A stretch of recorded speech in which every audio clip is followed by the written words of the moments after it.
I'm here in Jack O'Connor's house. And where are we? Kilkerran? What's the town? Finnard. Finnard Kilkerran. And Jack's going to tell us a little bit about his life and maybe a few stories or two along the way. So Jack, were you born in this house? Yes, Emma. I was born here, and when was the house built, Jack? This house was built around the same time as the school up the road was built in 1896. Okay. It was built by my grandfather and his son. And what was your grandfather's name, Jack? My grandfather's name was John O'Connor. John O'Connor. And his wife was Bridget. And she came from Breedon in Glenamady. Oh, okay. Yes. So. And what was her maiden name? Cor. Okay. So how many of you here was in the house? Was there? In my father's family, there were two boys and a girl. There was my father's name was Lawrence, and his brother's name was Tommy, and the sister's name was Mary Ellen, and Mary Ellen married Paddy Fallon over in over the Edmund, Ballyedmund, is it? Clonbern kind of direction, is it? No. It'll come back to you. Don't worry about it. What do you call the tough thing? Richmond. And the other brother, then Tommy, when he grew up, he started his own business in my law, where that garage is there now across the road from the pub, my law. Oh, yeah. Pub. Summers. The Summers used to be. Not Cheevers or anything. No, across the road. The other one. Anyway, so what was the business he did in there? He started a business there, and he built a dancehall there, and he set up transport business, buses. Okay. And he was bringing people here and there, all that, and he used to bring them into his dances whenever to be dancing in the hall. So what years would we be talking about roughly there, Jack? 30s and 40s, 50s maybe? Oh, you'd be talking about 30s, I suppose. Yeah. About 30s, I suppose. So he had a very successful business there, and he also had a bit of land out to Mount Bayer Road, and he was with a family there. So they had a big family there. There were 12 born there in my law, and then he bought a business in Salthill in Galway. He's a great businessman, wasn't he? And he did well for himself. The last girl was born there. Yvonne was born there. She don't even want to live today. Yvonne. So. So your dad then. So how many of you was there? You said I think you're just yourself and your sister then here. Yes. So my dad then he went into the sand and gravel business. He bought trucks and he went into the sand and gravel business, and that went on for several years. And when I was a young fella going to school, and Saturdays when I'd be home from school, some Saturdays he'd bring me in the truck. Yeah. And I spent the most of that day with them in the truck. It was a big treat, was it? A big treat. And that time he'd have contract with the council, and you drop off gravel here and there along the road, and I'd move the truck. So I started driving at about the age of 8. You did that? Driving the trucks? You're a great young lad. And believe it or not, I was 12 years of age before I learned to cycle. Well, isn't that amazing? You could drive the truck before the bike. Yeah. But where did you go to school, Jack? So I went to school up the road here, which was very close, Shankill School. And we composed a little rhyme about it. Oh, go on, let me hear it. Shankill School is a very nice school, built with sticks and plaster. Shankill School would be a very nice school, only for the bald-headed master. Was there many students in the school, Jack? I'd say about 40. There were 2 rooms in it. It was a mixed school, boys and girls mixed school. The infant and the lower, and the upper class, and maybe up to class 1 or 2. And they were in this, what we call it, the small room, and then they moved out to the big room. And what would have been your favourite subject at school, Jack? Did you have any?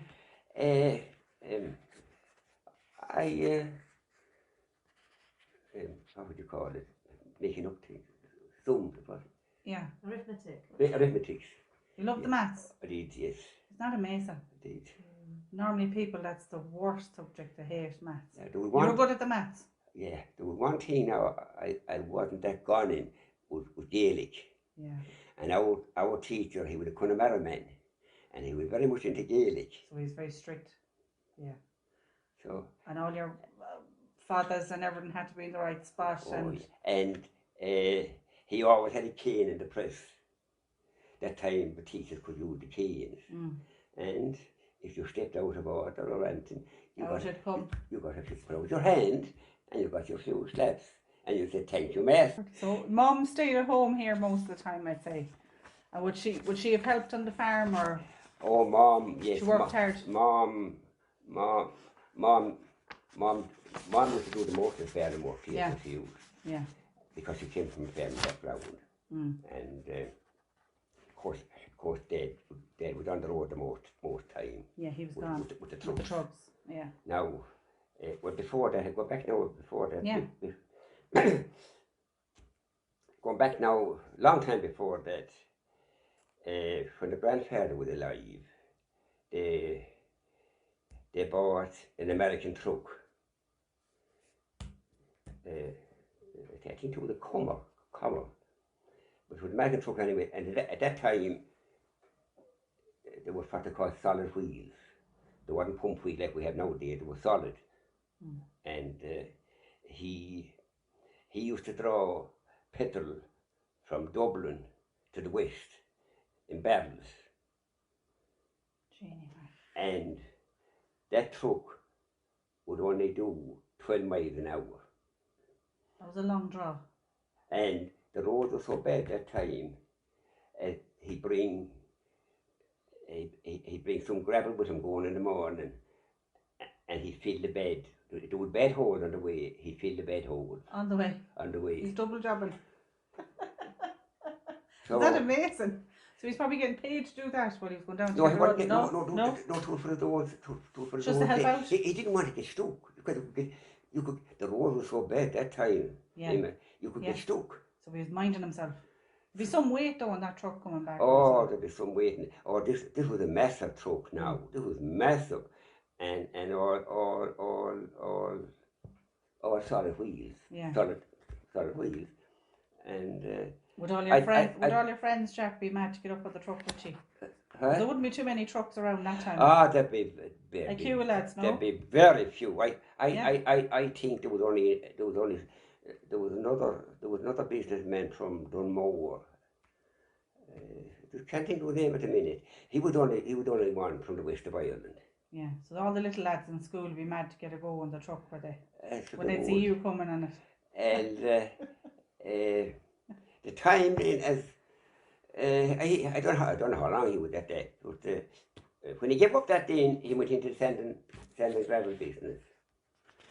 And before that, the time of the emergency, they put a lot of stuff in the bogs, and it was brought up to Dublin. What do you call that place there where the girls used to train one time? Templemore. No, Dublin. In Dublin. Oh. Penis Park.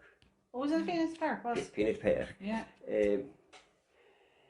He converted. He bought a couple of small trucks then, and he converted them so he could use them in the bog to draw the tuff. Yeah.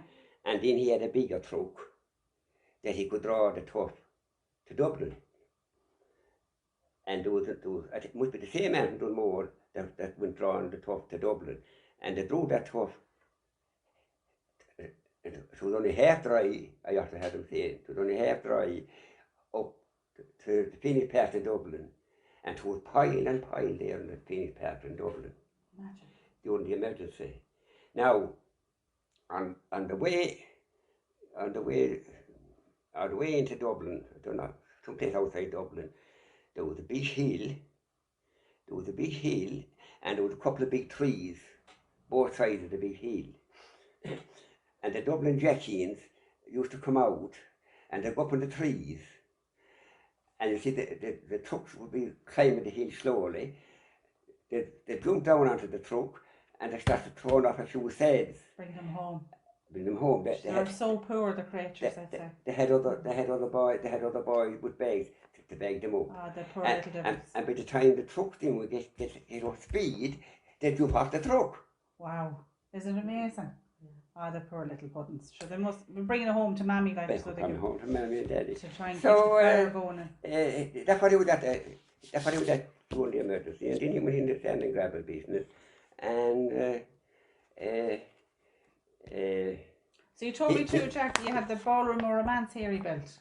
What year did he build this out here now? I suppose it's sometime after this house being built. Early 1900s sometime. Probably. And how long do you think it was running for, the music, Jack? I don't know how long now that was running for. Would it be 20 or 30 years maybe? Probably 20 years anyway, I suppose. Yeah.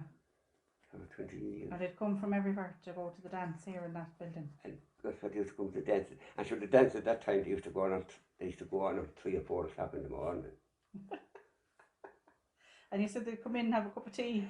Well, anyone, my grandmother would be here, and anyone that wanted a cup of tea, they could come in and she'd give them a cup of tea. Yeah. And my grandfather was abroad, and they would tell you about the chairs going into the dance. No. Was sixpence. That time it was shilling and pence, and sixpence going into the dance. And at the same time there was miraculous middles around the same size as the sixpence. And there was a couple of good boys around the place, and they used to break off the eye and pass the miraculous middle on to my grandfather to pay. And my grandfather, he copped on, I suppose, pretty quick. And they might come the next week in, and they'd have a shilling, and he gave them the miraculous middle back in change. And the miraculous middle would be going back and forth and back and forth and back and forth. There's plenty of devilment, wasn't there? Yeah, devilment. So they built. How did they build the ballroom out there now, Jack? Did you have a shed? What was it built out? They built out. It was all manual labour. Was it cement? My father threw the sand. I don't know where he got the sand. He threw the sand. Now at that time there was a big hole out there. Big hole out there. Big hole out there. And they filled the hole. Filled the hole in and filled it up and left it off. And they built that in, and just for no coming near completion, the war started, and they could get no more cement. Yeah. So they had to finish the front gable here with velvet cladding. Yeah. And that's there today. And they had it built in, and they were wondering how they were going to roof it. I don't know if I say this now or not. They got two experienced carpenters. I wouldn't remember the name. From local to come over and have a look at it and see would they build it. So they cycled here one Sunday, and they had a look around, and they said to me, father and grandfather, they said to them, well, you have it built now, you'll never roof it. No, they did that. Oh Lord, there's always a bit of something, isn't there, always going on? So, I wondered what would I do then, and my father knew that there was American timber, pitch pine timber coming in bags from America into the docks in Galway. And he went up and he bought a couple of the big bags to be about 2 foot square, and maybe 25 foot long, and he bought a couple of them, and he brought them to Gilmour sawmill in Moat, and Gilmour sawed them the way they wanted them, 5x2s for rafters, and they rooted themselves. They're great men though, really, weren't they? When they wanted something done, they just done it, and that was it. That was it. Yeah. So then the whole ballroom then ran for another 20 years. Yes, once that was built in, they opened it up at the dance hall. So you showed me earlier a little recorder that plays records that they would have used in there, but would there have been any bands? Oh, there would be local. Yeah. There would be local. There'd be local lads playing accordion there, Yeah. and maybe there might be a lad playing a fiddle. There would be Ceilidh local or something. There'd be local. Yeah. There'd be local. Yeah. There would. And great nights, I'd say. Oh, I'm sure there was some great nights in it. Plenty of marriages out And of it. oh, I said there must be. I'm sure there was a lot of romance in it. And you were saying about the bathrooms were quite basic that time, but the ladies had a special door they went out to go. There was a door there. I replaced that door a few years ago, and to there in large letters, ladies. Oh. But I never saw where the jeans was. I assumed they went across the road. Yeah, the lads were going across the road. So when you were growing up, Jack, here on the farm, what animals were around? Oh, we had the popular breed at times was a Hereford and what do you call them black ones? Oh, so cattle really, was it? Or They were cows. cows? They were cows. Black land. They had a few of them black land. To mostly Hereford and Shorthorns. And would you have had pigs or chickens or pigs and chickens or what else would you have had? My mother always had lots of chickens. She'd always have 70 hens, 60, 70 hens. And of course there was no electricity at that time. And my mother used to milk the cows. The cows would be tied in the byre, and my mother would milk the cows and would feed the suckers. And in winter time, we had the Aladdin lamp. We had the little tilly lamp, is it? Tilly lamp. We had the tilly lamp. And in winter time, we'd light that here. And I'd go down and I'd hold it below in the cow byre while my mother would be doing the milking.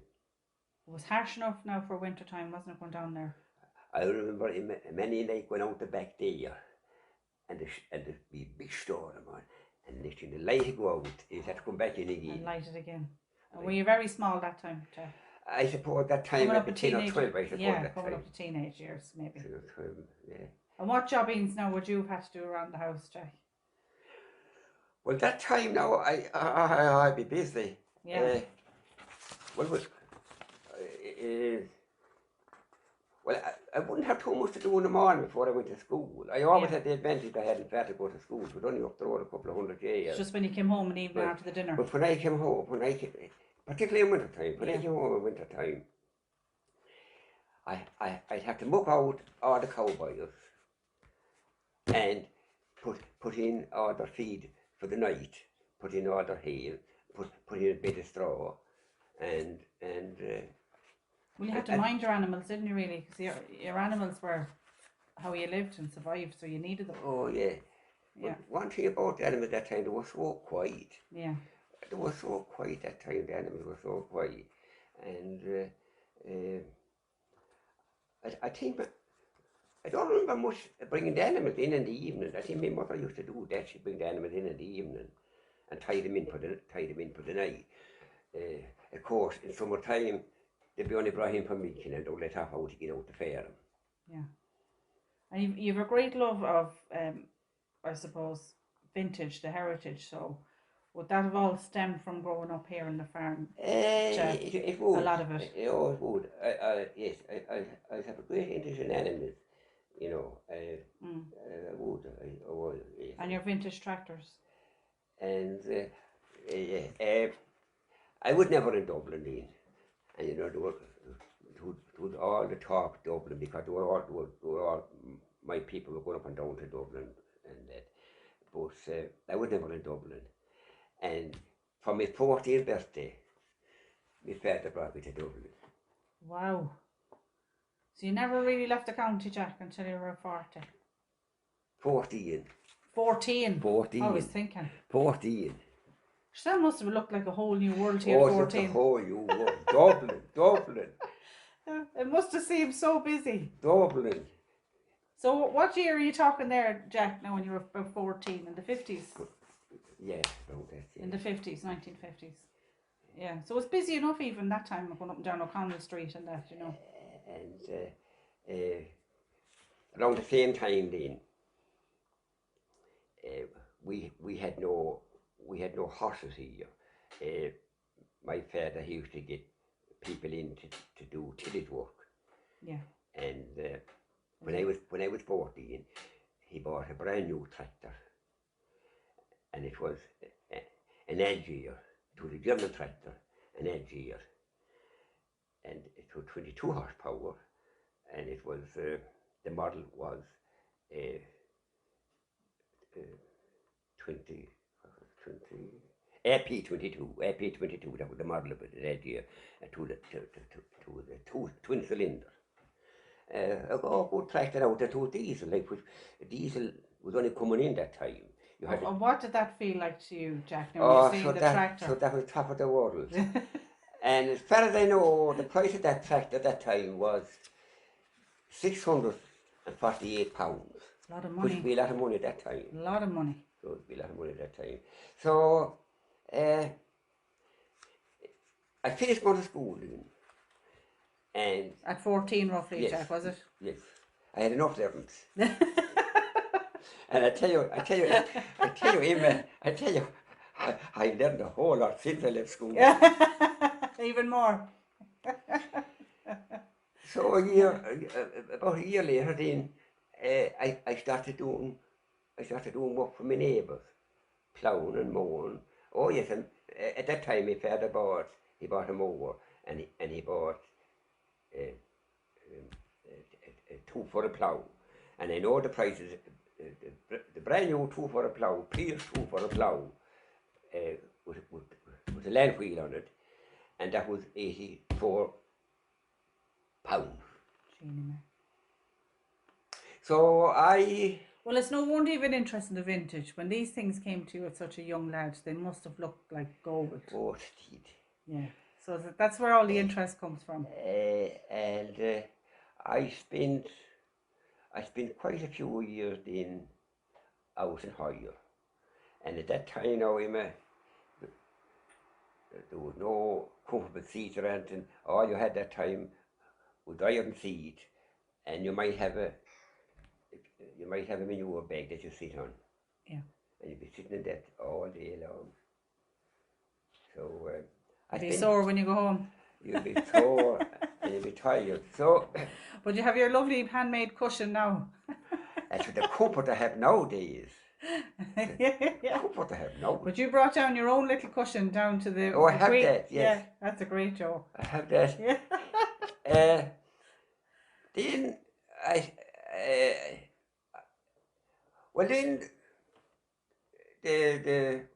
we had no electricity, we had no water. And when did electricity come into here, Jack? I think the electricity came here in the mid-50s. Sometime, yeah. And the water came in the early 60s. And were people afraid of electric that time, Jack? Some of them were too. Oh, by the way, my father had his own electric. My father had his own electric. He had light here for no one had it. He had his wind charger set up in the far corner of the dancehall, the wind charger, and to the 12 volt or 24 volt wind charger, and he had his battery stored someplace, 24 volts batteries, and they stored electricity, and they had light here then for the night time. He was a very smart man, wasn't he? And that was in existence until the electric came. And when the electric came in, that was taken down. And to still out in the shade. No way. Imagine. And there was a big shaft down our hood, and then there was a big motor, and then you had the propeller. You had the propeller. Something similar to what you see now. People are doing private now and all these big. Yes, yeah. Yes. So would he have used it for the lights? Is it out in the ballroom, or what was he using the charge for? They must have. Yeah. They must have. So it's just for lights for the house, maybe, and the radio or something. Yeah. Well, see, the lights were before the dance hall before my time. Yeah. He probably had the lights in the dance hall. Yeah. So,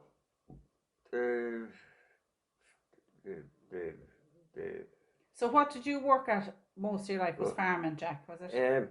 Well, then in the mid '60s, sometime in the early '60s maybe, the waterworks started here, and the contractors, they were Galway contractors, and their names were Buck and Clancy. So they started here, and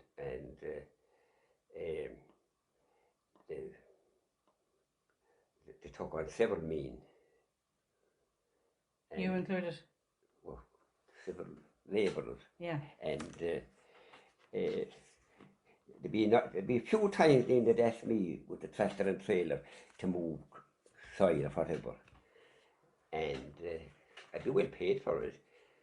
And as time went on, then a few years went on, they asked me then, would I stay with the full-time driving machine?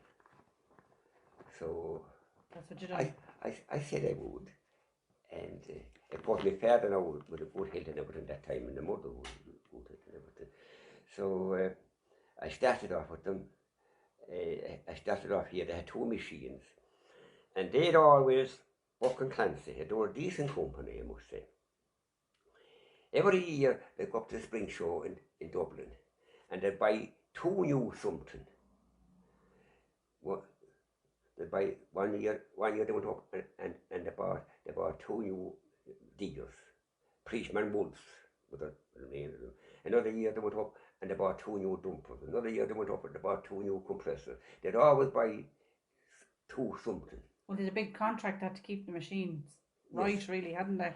So I got driving one of the machines then, and I didn't stay too long here with them, and they were big contractors now. They had a lot of work on, and they got the solar job in Knock,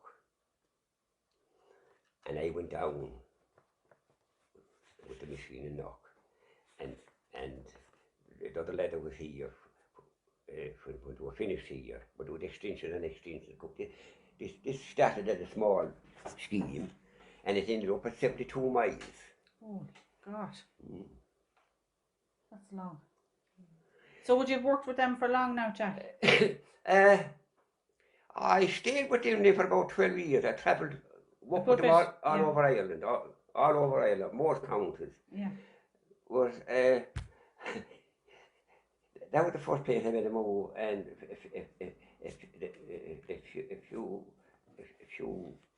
few better led with them, and the foreman came down, and were a digs there, were very good digs there in Knock, and the house was Kelly's in the Customer Road, a very good digs there now, and I spent about a year and a half there in Knock. That was a big job that time in Knock, and I dug all the way from the Claremorris crossroads right into town, and out here to the Ballyhorn crossroads, and you probably notice there's a big hill there where the church is, you know, and I had to dig 12 foot deep that time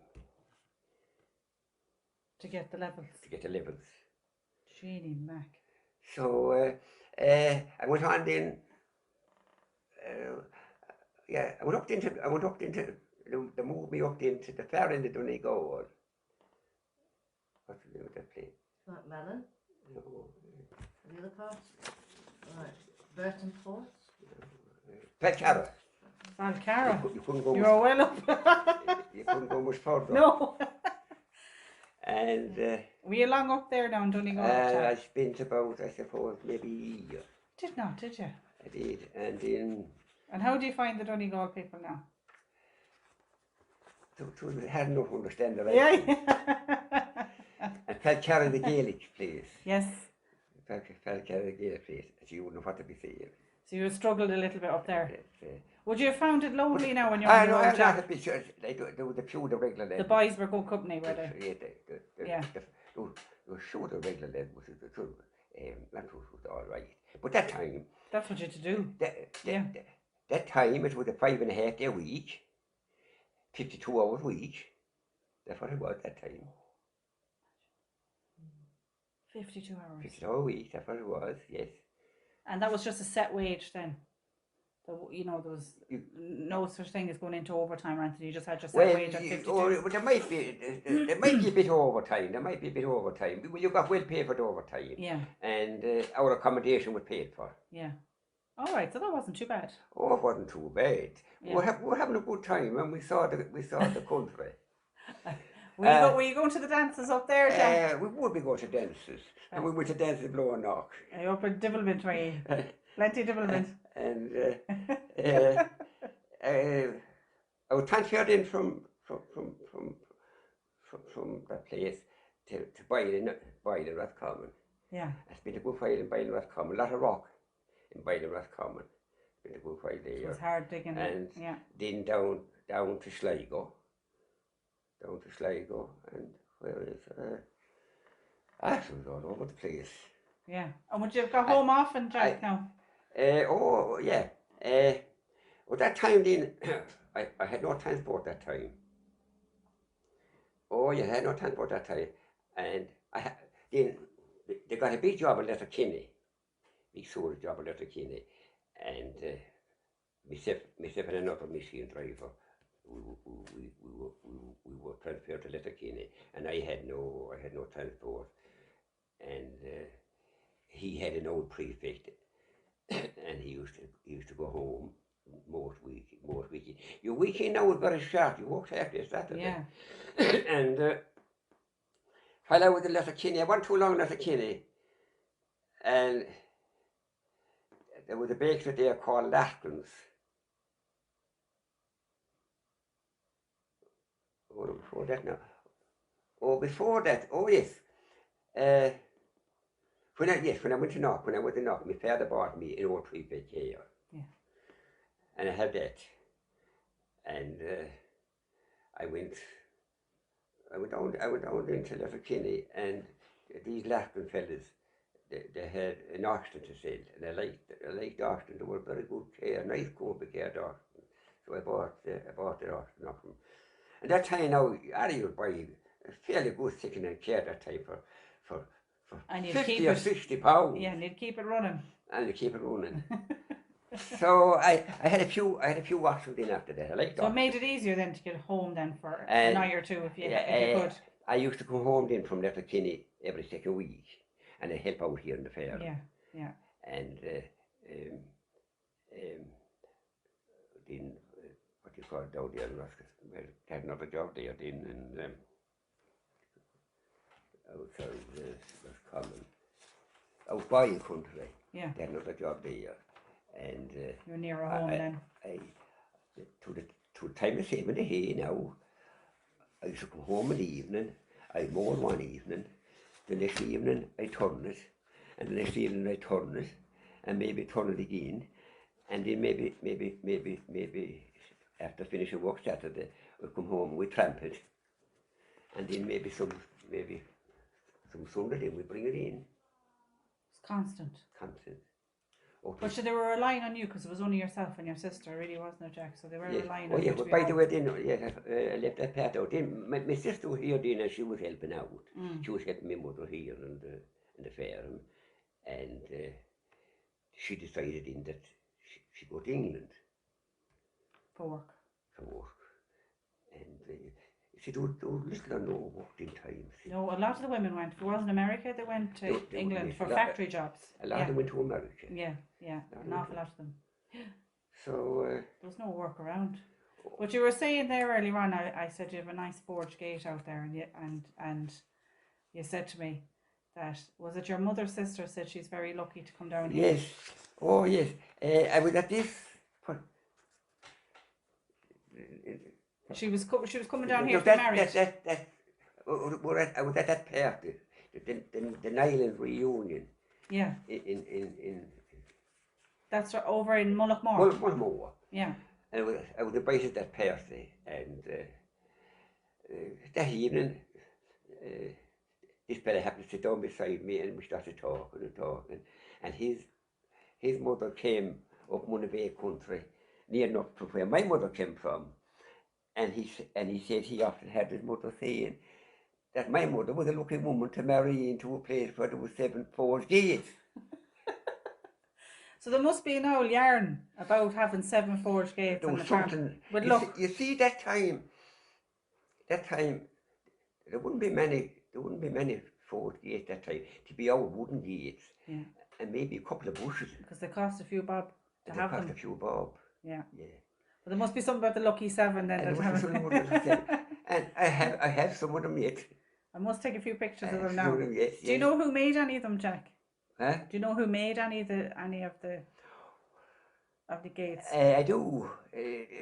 That forged gate is out there in the tough shed now, keeping the tough back. I remember I was only a very young lad, and my father built 2 new pillars going into the yard. And he went up to Galway in the truck, and he bought that gate from some forge above in Galway. Galway City, is it? Galway. Yeah, yeah. You don't remember the name, Jack? No. There might be something on it. I might be able to see a stamp or something. No, I don't think any name. There's older gates then down the land, very much older than that. Much older. But I don't know where they came from. Do you know who your local blacksmith was here? We had a local blacksmith now. He'd be mostly shoeing horses. Mick Brannan and Anna Fake. Yeah. And then there was a good blacksmith over in Clonbaird, Valley Edmund there, Clonbaird, John Feeney. That's right. I've interviewed John. Great man. I read the story they have. Oh, did you? I did. John's a great man. Mighty man like yourself. Great man. Fit as a fiddle and still going. There was another forge then, and a garage also, Feeney's, on the way to Kilkerran, Feeney's Forge. And wrote Feeney and his father before him. I don't know his father's name, but I know Matty Morrissey down in Morganue, where I have land down in Morganue. Matty Morrissey built 2 new pillars and 2 small walls, and he bought his forge gate from Ambrose Feeney. Yeah. And Feeney's name is still on that gate today. Oh, isn't that lovely? It's great when you get a marking on because you know who they're belonging to. Now, would you have had a local handy woman or a midwife here that would have come to the house when Ollie were being born? Oh, the wood. She was a Mrs. Craven. Craven? Yes. And was she around a long time now? Where was she from? I say she must be from my law. Yeah. Mrs. Craven. That woman's in heaven now. Yeah, she is. But she would have been around a good while. She was a local woman that came. She'd be a local woman, yes. Was she a trained nurse, do you know, Jack, or was she a handy woman? I'm sure she'd have some training. Yeah, yeah. I'm sure she'd have some. There's a lot of that time there were handy women. They were just learned from their people before them. Oh yes. You know the. Well, did you ever hear about that Mrs. Craven? No, I haven't heard about her, but I'll have to find out about her. Yes, she was. Is there anyone belong to her still alive, Jack? You know. Oh, I don't know. Yeah. I don't know. I must look into her. Someone surely knows in my law anyway. I don't really know now. I'm not sure. I know she used to come down the road on the bike. Yeah, there's a lot of that. Yeah. Yeah. Was there any stories around, Jack, about, during the War of Independence now, and there was a lot of... Oh, what's this? Time of the Troubles. Yeah. There was a lot of trouble at that time. Oh yeah, it's very hard times. Some people don't like talking about it, so I'm not going to push it, Jack. No, I'll tell you the story. Oh, great, even better. The 2nd of May 1922, my father was coming up from the fair of Glenameddy in the care. He had a care that time as well. He come up from the fair of Glenameddy, and he met a tent someplace between Kilkerran and Glenameddy, and they held him up, and they started questioning him and abusing him, and they were poking him with the rifles, and they were expecting that he'd run, and if you ran, they'd shoot you. But he knew better not to run, and he stood his ground, and he stood with his back to the care, and they were poking him with the rifle, and he wouldn't move. And he had a big head of hair, so he had, and they pulled most of that off him. So when they had that done, then they broke it off. And they looked at it a few weeks before that. He put new plugs in the care, and he threw the old plug in behind the back seat. And when the 10 wheel gone, he screwed in the plug by hand, and he got the care started. And he came up, and he knew better now not to come here. And he went up Tendy Dillon up the road, and in the little road up Tendy Dillon, and he put the care in Andy Dillon's cat shed. Hide it. And his sister Mary Ellen was married to Paddy Fallon over in Richmond. I don't know how he got over that evening, but he walked or he cycled, but he knew better not to come here. He went over that night to stay with the sister. And at 2 o'clock that night, the 10 arrived here, and they woke up to his house, his parents, looking for him. And my grandfather and grandmother said they didn't know where he was, so they broke it off again.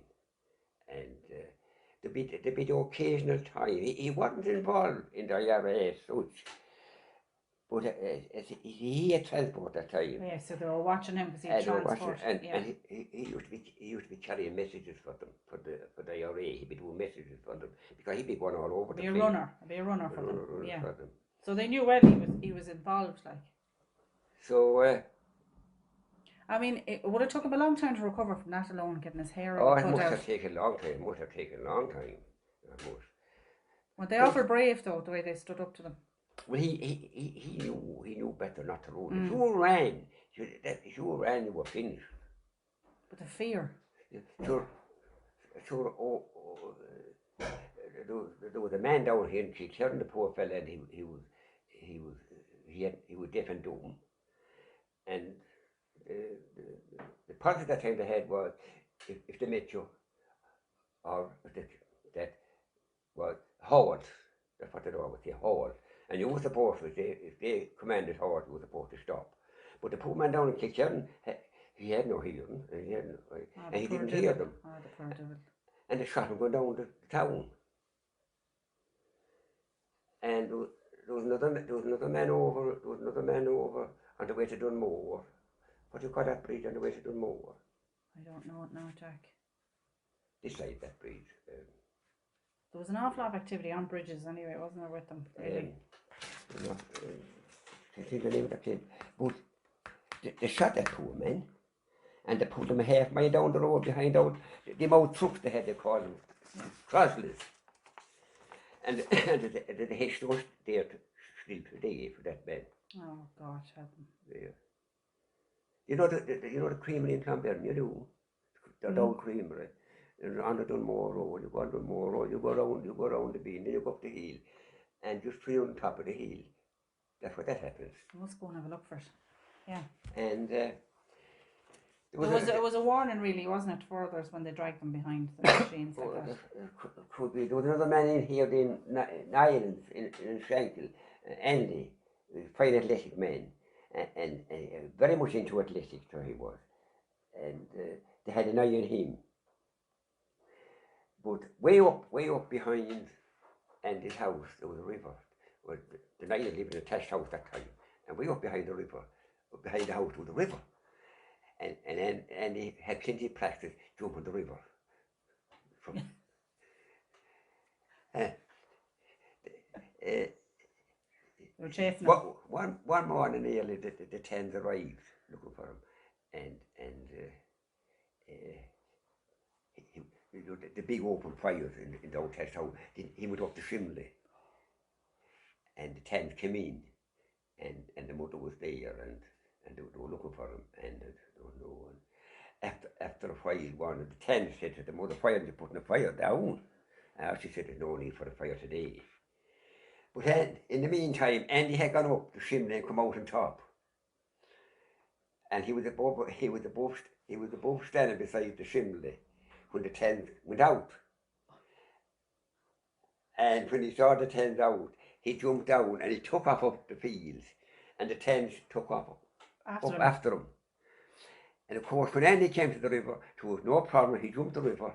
But when the tent came to the river, they balked. They were afraid to jump the river, and they turned back. It's a wonder they didn't try and shoot him. But they did shoot him. Well, they probably did make an attempt, I'd say. They mightn't have the flicking revolvers on them. Now, we're talking about the tents. There's a big tree up there in the garden, just up from the apple tree, and it should be the biggest tree around the place that time. And I often had my father saying, every time the tent had passed, they'd be shooting in at it. They might be thinking that there was a sniper behind it, and then they'd be doing it for the fun of it. And I always heard them saying that tree is full of lead, and it must be. You must have a look at it. It'd be well up now a bit, but you'd have to go for a good bit to see it. I'll have to show you that tree. Oh, we'll have a look at that. Oh, it's massive. Oh, you'll see nothing in your travels like. So they weren't taking any chances that someone might be hiding in it. They shot it every time they passed. Oh, every time they passed, they might be thinking that there was a sniper behind it, and it was fairly common that time to cut the road, to cut a trench across the road. It was fairly common that time, and when the tent they couldn't pass the road, they couldn't pass, and they'd have to turn back, and the road down here was cut. Down there, now between here and the hill, that road was cut one time, and there was a road cut up in Cooloo. I think there was a few involved there up in Cooloo, but they had the road cut, and they were expecting the tents to come, and there was no sign of the tent coming.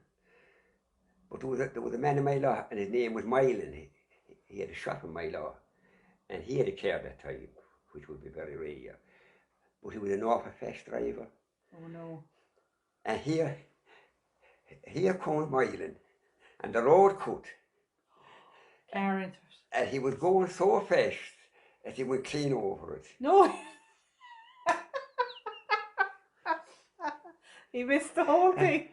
He went clean over it. Well, just as well he was driving so fast his car would be wrecked. And they composed a song in about it, but I only know a few words of Oh, it. come on, give us a rest, Jack. See the few little bits you know is the finest. You could hear the boo going through Cooloo of Mylan's motor car.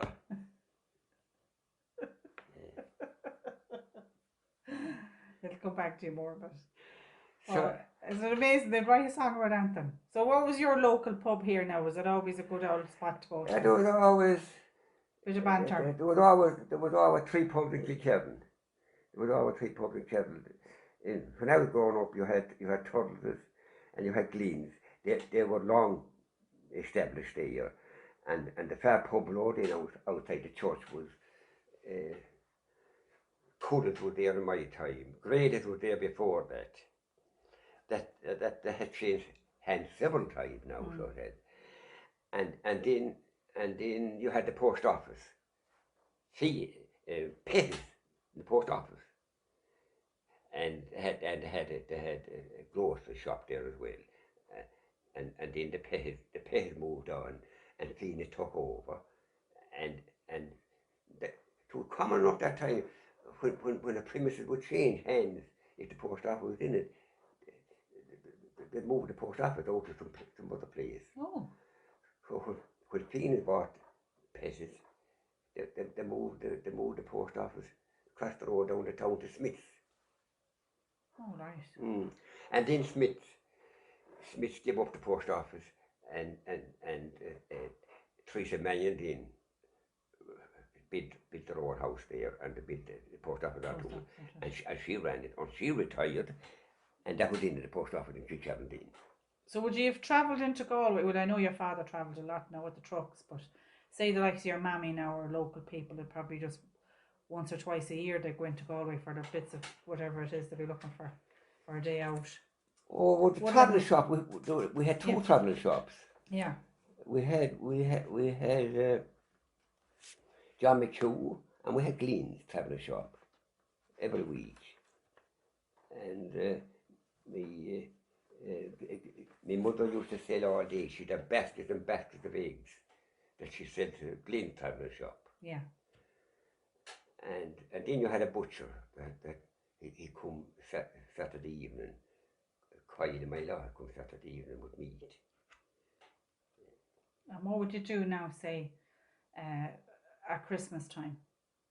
What nice memories have you of Christmas, Jack? Oh, you had great expectations for Christmas in your head. With Santa. Santa, I tell you, I tell you, and we believed in Santa when he was gone, when he wasn't. Yeah. We kept believing in him for a year or two after. Just so you could get an extra few bits and bobs. But I remember, I don't know what age I'd be, my sister, and I'd be first up Christmas morning. I get up all the up Christmas morning.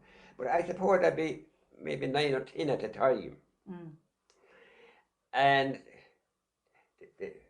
the night before, the trains used, I think they're still running in Woodlawn. Yep. And this man from Shankill, he got off the train in Woodlawn. And Matty Smith had Hackney Care at the time, and he was up collecting some other body from around Kilkerran that was coming off the plane. But the Shankill man asked him could he have a lift with him, and he said he could. But I don't know for what reason he didn't bring him home to the house. But he dropped him off here, and he had 2 suitcases, and he left them there, and he walked in home. So I came down in the morning. Oh no. I came down in the morning, and the first thing I saw were 2 suitcases here. Oh, so I went the curiosity killed the cat, did it? I went crazy. I thought Santa had left them after me. Oh. Oh, I remember that. And what kind of stuff did Santa bring you? Fruit and a little toy? You get oranges and sweets and chocolate. What's that? Apples, oranges. Did you get any little toy at all, Jack? Little things? Not really. No. No. It was more treats. More treats. More treats. And what would your mum have for you now at the table? As time went on, then you might get a few spoons in your a bit of coal, a devilment. So would your mum have the turkey or a goose, or what would she have? Oh, she would. Mum would always do the cooking, yeah. And would you have Christmas cake and pudding and? Yes, yeah. Oh, she'd always. Christmas Day, you'd have all the trimmings. She'd be up that morning early. Ham and yeah, the whole lot. Yeah. The whole lot. Very good. That's great. Is there anything else you want to tell me, Jack?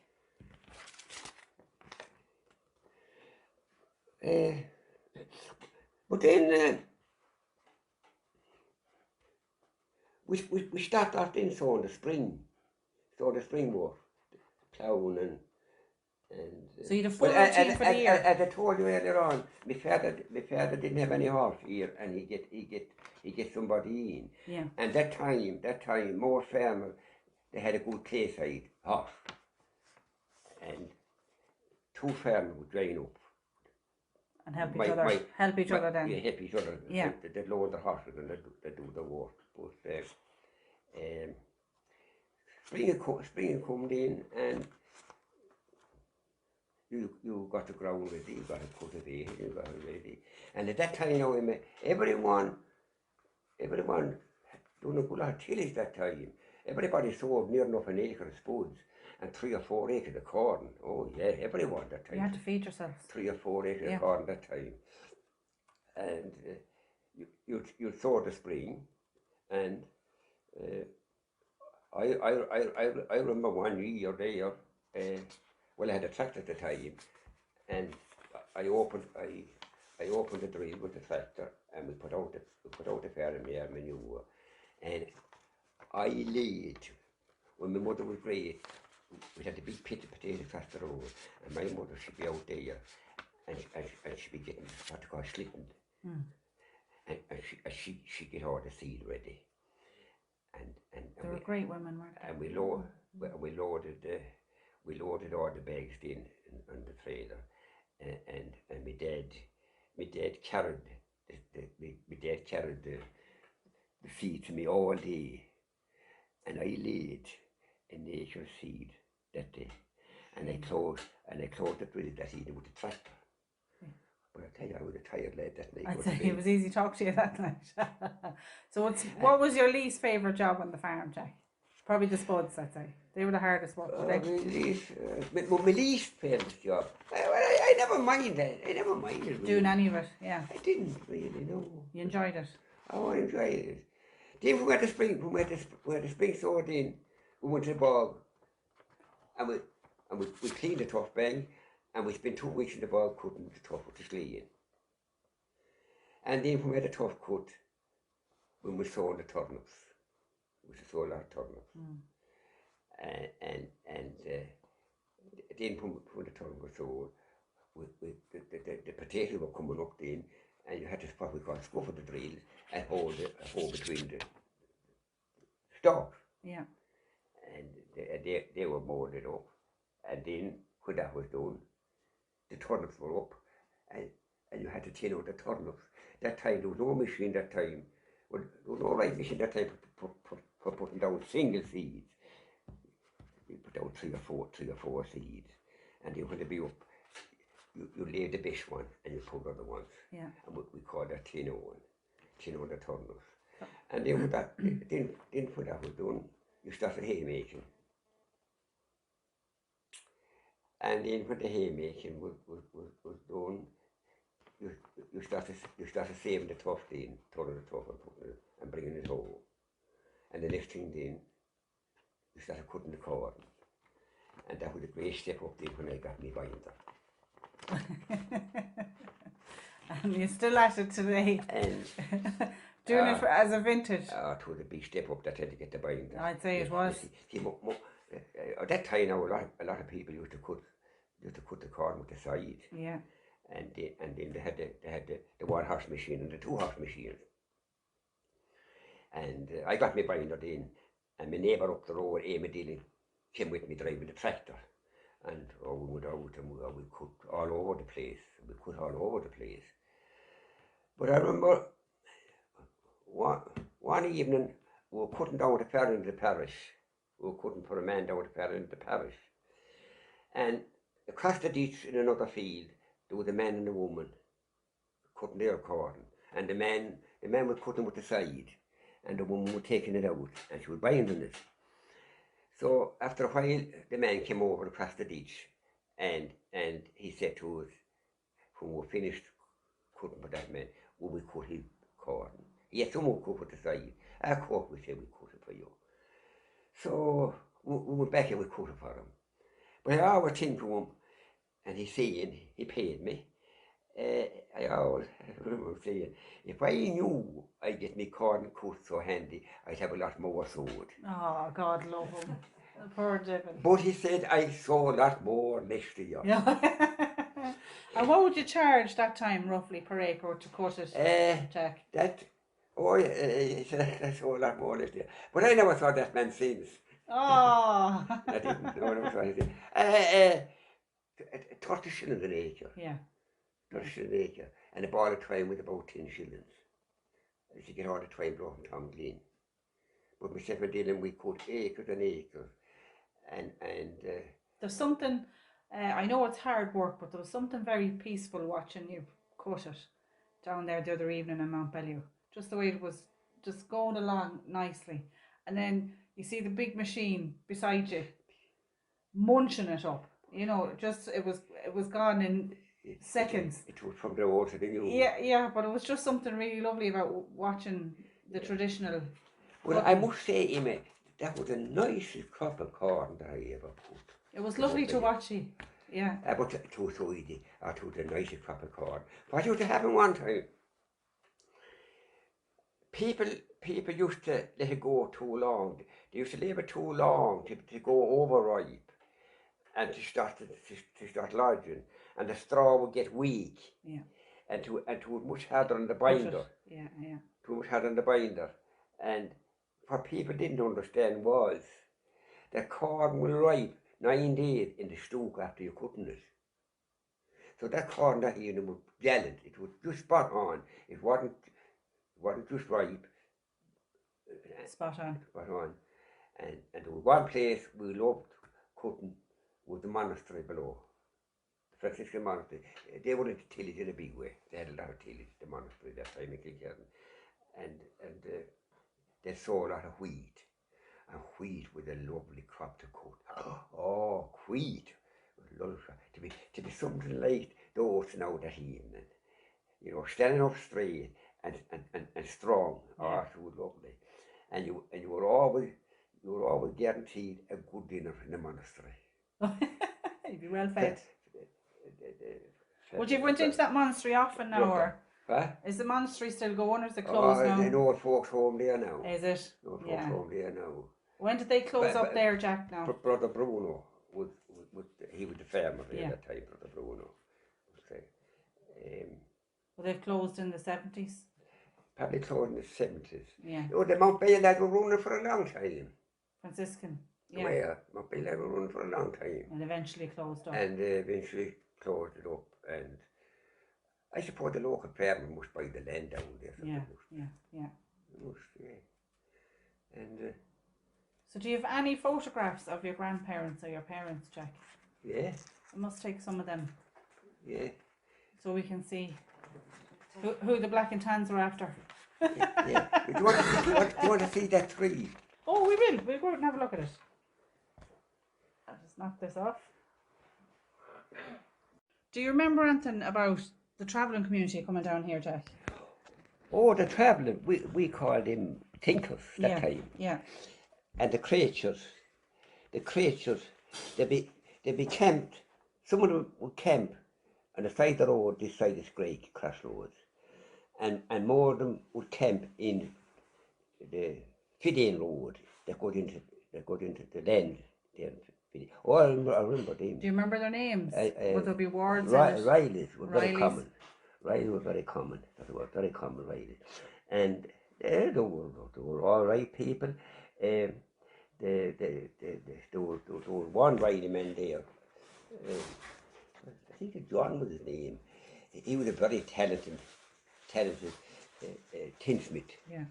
Oh, he could make anything. Gifted, was he? He was gifted, and no tape, no nothing.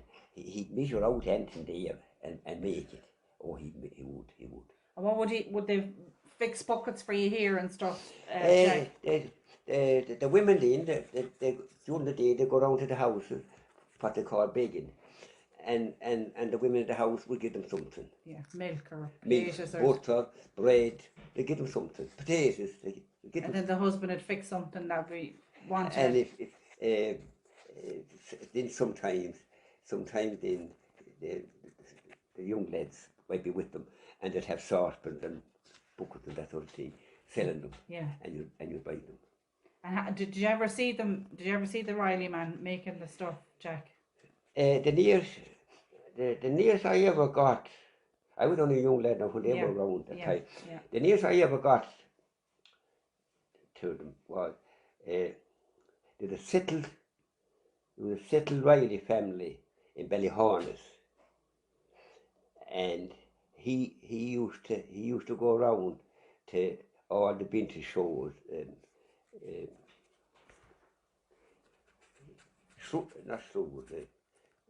Hollymount, and he used to go around to a few of them shows, and he'd be making different things. He'd be showing his craft. Yeah. Showing his craft. Yeah. And if you wanted to buy a saucepan off him, you could buy a saucepan off him. Yeah. No, he was from Dunmore actually. I think that was Dunmore. I think he was, but then the Cobras came. and should that put a stop to the vintage store for a couple of years. Yeah. So I don't know if that man's still around or not now. Yeah. But that was the nearest I ever got to a tinsmith. Because, like, nobody had money that time. But No. I know my own father-in-law, rest of him, said that they'd even less the creators, he said. You know, they had nothing. They had nothing. Yeah, you know, there was a lot of poverty that and time. an awful lot of people were very good to the travelling people because, well, they were needed as well because they fixed anything. You had a shovel or a bucket or, you know. And the creatures, they lived in tins in the side of the road. They lived in tins, and they'd have a big fire on and nothing but smoke. And that was another place that they should set up as well. When you go up the Chapel Road in my law, and you know the bend, the first bend on your right, up there, they used to tint there as well, so they used. Yeah. And do you remember any like old stories with them or I suppose? Well, the old story was they'd always have a big family. Yeah, they did. Yeah, great trees. I think most houses nearly had big families that time, didn't they? I don't think. Do you remember them making paper flowers or anything like that? Oh, they used. Women come here with flowers, make paper flowers. Yeah. And my mother would buy something. A few of them after them and leave them. Yeah. They used to have an awful lot of like little beads and stuff, you know. Yeah. You know, they were gifted with their hands. Oh, they were, yeah. Yeah. So you'd have fairy stories. Fairies. Was there anything around here now, like her? But you see, that time people would be visiting in the houses. Yeah. And there'd be no electricity under the wall then for that. And that'd be the topic, fairies. There'd be the top of fairies. And they'd be afraid their life didn't go home. Yeah. And have you any fairy trees on your land, Jack? No, I haven't now, but I would have. I kind of believe in that now. Yeah, a lot of people still do. They wouldn't like to cut one of the trees. No. I even seen it in land over there, coming from our place, Killiscope down to Montpellier, kind of Corkery direction, and there's land, cut and tilled or whatever over there. They never touched the trees. The trees are still there. No. They won't touch them. Anyone that did now, they had no look. Yeah. No. Well, there's something in it, isn't there? There is something in it. And would you have had any of those kind of? Where would your big fairy tree now? Would you were a child growing up or anything that you'd remember not to touch? Well, on your way to my lot there. Yeah. On your way to my lot, the first junction is Russell's corner there, and the next junction then we call it Shafter's. And on the left there, what they call a Tullahorn or something there, and I reckon the fairies used to be playing there. Okay. And if you went in there in the evening, you'd be going around all night. It's like a stray sod. To get your way out. Yeah. And the only hope you have of getting your way out would be take off your jacket and turn it inside out. To get out. Isn't that amazing? Yeah. There's an awful lot of those stories around, especially when you were going to school now, because they're always trying to. The bigger lads would be trying to frighten the smaller lads as well with the stories. Yes. The fact they go back, the more fairy stories that's in it. So the young ones nowadays, they have no stories. No. They spend the most of their life on the phone. Yeah. I just think they're lovely. I'll tell you a good story now about the fairies. There was this poor traveller.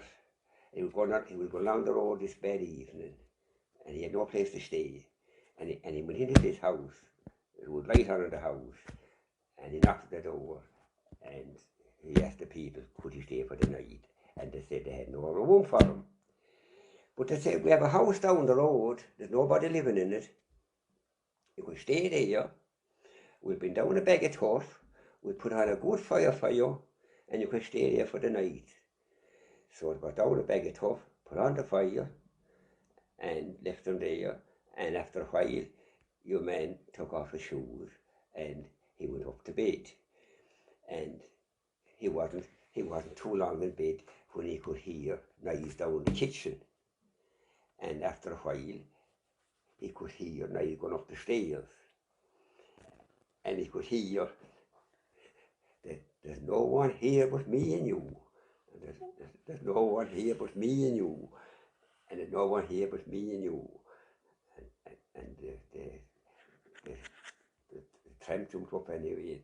By God, he said, when I get my shoes on, there'll be no one here but me. I'd say you'd probably be afraid of me like that. Check your gas. I knew well there was more in there. Are we going to see this tree, Jackie? Huh? We're going to see the tree. Oh, the tree. What do we have to take But photographs first? I